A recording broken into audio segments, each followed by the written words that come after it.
Hard హిటర్లకు care of. టీ20లో power house లాంటి టీం 2 సార్లు వన్డే వరల్డ్ కప్ ను, మరో 2 సార్లు టీ20 వరల్డ్ కప్ ను సాధించింది. అలాంటి వెస్టిండీస్ జట్టు ఇప్పుడు ఉనికి కోసం పోరాడుతోంది. టాలెంటెడ్ ప్లేయర్లు ఉన్నా అంతర్జాతీయ క్రికెట్లో సరైన ఫలితాలను అందుకోలేకపోతోంది. అప్పుడప్పుడు మెరుపులు తప్పిస్తే ఒక్కపట్ల కరేబియన్ ఆధిపత్యం మాత్రం ఇప్పుడు లేదు. 1975-79లో వన్డే వరల్డ్ కప్ అందుకున్న వెస్టిండీస్ అప్పట్లో అంతర్జాతీయ క్రికెట్ ను శాసించింది. 2012-16లో టీ20 వరల్డ్ ఛాంపియన్ గా నిలిచి పొట్టి ఫార్మాట్ లోనూ తడాఖా చూపించింది. కానీ అలాంటి జట్టు రోజురోజుకి దిగజారిపోతూనే ఉంది. ఒకప్పుడు విశ్వ విజేతగా వెలిగిన జట్టు 2023 వన్డే వరల్డ్ కప్ కు అర్హతే సాధించలేకపోయింది. 2022 టీ20 వరల్డ్ కప్ లోనూ అంతే.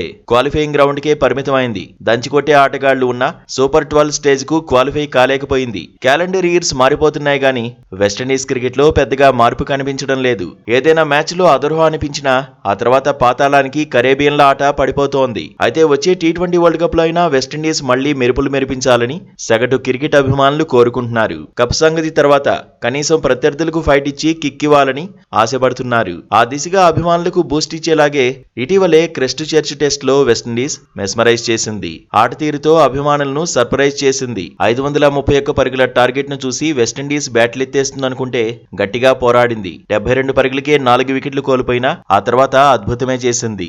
Greaves marathon innings, Shai Hope super century, Kemar Roach half సెంచరీతో న్యూజిలాండ్ కే వెస్టిండీస్ షాక్ ఇచ్చింది. మ్యాచ్ ను డ్రాగా ముగించి వెస్టిండీస్ జట్టులో ఇప్పటికీ టాలెంట్ కు కొదవలేదని నిరూపించింది.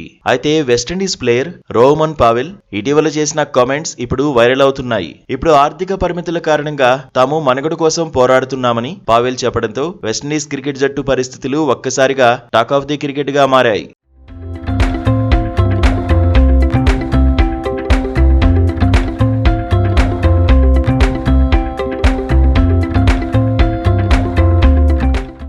నిజానికి ఒకప్పుడు వెలిగిన వెస్టిండీస్ క్రికెట్ ఇప్పుడు సవాళ్లను ఎదుర్కోవడానికి అనేక కారణాలు ఉన్నాయి. కరేబియన్ దీవుల్లో క్రికెట్ పై ప్రేమ ఉన్నా ఆర్థిక కష్టాలే ఎక్కువగా ఉన్నాయి. ప్లేయర్లకు సరైన జీతాలు ఇచ్చే పరిస్థితిలోనూ వెస్టిండీస్ క్రికెట్ బోర్డు లేదు. దీంతో క్రికెటర్లు లీగులపై ఆసక్తి చూపుతున్నారు. అంతర్జాతీయ మ్యాచ్ల కంటే లీగులకే జై కొడుతున్నారు. 3 ఫార్మాట్లు ఆడే సత్తా, వయసు ఉన్నా త్వరగా అంతర్జాతీయ క్రికెట్ కు గుడ్ బై చెబుతున్నారు. ప్రపంచవ్యాప్తంగా లీగుల్లో ఆడేందుకు వెళ్లిపోతున్నారు. దీంతో వెస్టిండీస్ జట్టు ఆట తీరు పతనం అవుతోందనే వాదన ఉంది. అయితే బోర్డు నుంచి సరైన రీతిలో డబ్బులు వస్తే ఇతర లీగుల వైపు ఎందుకు వెళ్తారనే చర్చ కూడా జరుగుతోంది. అదే సమయంలో బోర్డులో అవినీతి, కుమ్ములాటలు కూడా వెస్టిండీస్ ఆటపై ప్రభావం చూపిస్తున్నాయి. ఇక వెస్టిండీస్ జట్టులో ఒకప్పుడు పొడవైన బౌలర్లు ఉండేవాళ్లు. అలాంటి వాళ్లు చాలా మంది బాస్కెట్ బాల్ వైపుకు మళ్లారు. అది కూడా ఓ రకంగా ఆటపై ప్రభావం చూపించిందనే చర్చ ఉంది. వెస్టిండీస్ లో డొమెస్టిక్ క్రికెట్ కూడా దిగజారింది. భారత్ లో డొమెస్టిక్ క్రికెట్ కు ఉన్నంత ప్రయారిటీ విండీస్ లో లేదు. క్వాలిటీ పిచ్లు, వసతులు కూడా కరేబియన్లకు ఇప్పుడు అందుబాటులో లేవనే ప్రచారం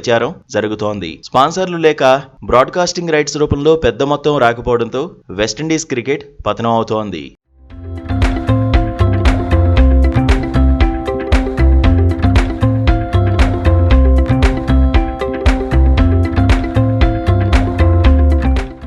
పాకిస్తాన్, బంగ్లాదేశ్, జింబాబ్వే, శ్రీలంక వంటి జట్లు కూడా ఇప్పుడు సవాళ్లను ఎదుర్కొంటున్నాయి. పాకిస్తాన్ జట్టు ఎప్పుడు ఎలా ఆడుతుందో తెలియని పరిస్థితి. తనదైన రోజున ఎంతటి జట్టునైనా ఓడిస్తుంది. సంచలన విజయాలతో పాటు దారుణ పరాజయాల్లోనూ పాక్ ముందే ఉంటుంది. పాకిస్తాన్ క్రికెట్ బోర్డులో కుర్చీలాట, ఎప్పటికప్పుడు కెప్టెన్లను మార్చడం పాక్ ఆటపై ఇంపాక్ట్ చూపిస్తోంది. రాజకీయ జోక్యం కూడా పాకిస్తాన్ క్రికెట్ ను షేక్ చేస్తోంది. పిఎస్ఎల్ తో కొంత డబ్బు వస్తున్నా భారత్ తో పోల్చితే పాక్ క్రికెట్ అట్టడుగున ఉంది అనడంలో డౌట్ లేదు. పాకిస్తాన్ లో ఫస్ట్ క్లాస్ క్రికెట్ లో ప్రమాణాలు ఎప్పుడో పడిపోయాయి. అసలు దాయాది దేశంలో ఉన్నది ఫస్ట్ క్లాస్ క్రికెట్ కాదు, థర్డ్ క్లాస్ క్రికెట్ అనే కామెంట్స్ ఉన్నాయి. శ్రీలంక క్రికెట్ కూడా పతనం కావడానికి ఆర్థిక, రాజకీయ సంక్షోభాలే కారణం. శ్రీలంక ఆర్థిక వ్యవస్థ కుప్పకూలడంతో క్రికెట్ కు సరిగా నిధులు కేటాయించలేని పరిస్థితే ఉంది. శ్రీలంక క్రికెట్ బోర్డులో రాజకీయ జోక్యం, అవినీతి ఆరోపణలు కూడా ఆ దేశ క్రికెట్ పై ఎఫెక్ట్ చూపిస్తున్నాయి. సంగకర, జయవర్ధనే, మురళీధరన్, జయసూర్య, చెమిందా వాసు వంటి ఆటగాళ్ల రిటైర్మెంట్ తర్వాత క్వాలిటీ క్రికెటర్లు ఎక్కువగా రావడం లేదన్న వాదన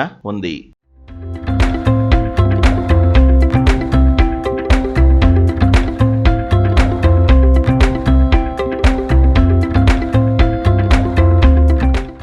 బంగ్లాదేశ్ క్రికెట్ బోర్డులో వివాదాలు, జీతాలకు సంబంధించిన గొడవలు ఆ దేశ క్రికెట్ పై ప్రభావం చూపిస్తున్నాయి. బంగ్లాదేశ్కు ఆర్థిక సమస్యలు ఎక్కువగా లేకపోయినా అక్కడి రాజకీయ పరిస్థితుల ప్రభావం మాత్రం గట్టిగానే ఉందని ఎక్స్పర్ట్స్ చెబుతున్నారు.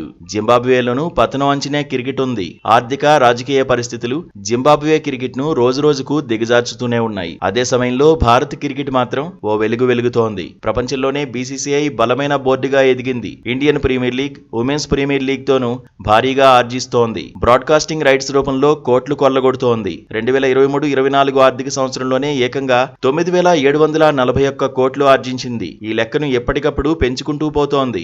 ఇతర బోర్డులకు ఏమాత్రం అందని రీతిలో ఎదుగుతోంది. ప్లేయర్లకిచ్చే కాంట్రాక్టు మొత్తాలు కూడా ఇతర బోర్డులతో పోల్చితే అన్బిలీవబుల్ అనుకునేలా ఉన్నాయి. దేశవాళీ క్రికెట్ ను బీసీసీఐ బలోపేతం చేసింది. అంతర్జాతీయ మ్యాచ్లు లేనప్పుడు ఎంతటి స్టార్ ప్లేయర్లైనా దేశవాళీలు ఆడాల్సిందేనని కండిషన్స్ పెట్టింది. నిబంధనలు ఉల్లంఘిస్తే చర్యలు తప్పవని గట్టిగానే చెబుతోంది. గతంలో రూల్స్ బ్రేక్ చేసిన ఇషాన్ కిషన్, శ్రేయస్ అయ్యర్ వంటి వారిని సెంట్రల్ కాంట్రాక్టుల నుంచి తప్పించి మరీ ఇతర క్రికెటర్లకు వార్నింగ్ ఇచ్చింది. ఓవైపు అంతర్జాతీయ క్రికెట్లో భారత్ అన్ని రకాలుగా ఆధిపత్యం చెలాయిస్తుంటే వెస్టిండీస్, పాకిస్తాన్, బంగ్లాదేశ్, శ్రీలంక, జింబాబ్వే మాత్రం ఆర్థికంగా సవాళ్లను ఎదుర్కొంటున్నాయి. అంతర్జాతీయ క్రికెట్లో ప్రభావం చూపలేక భారత్ వైపు దీనంగా చూస్తున్నాయి.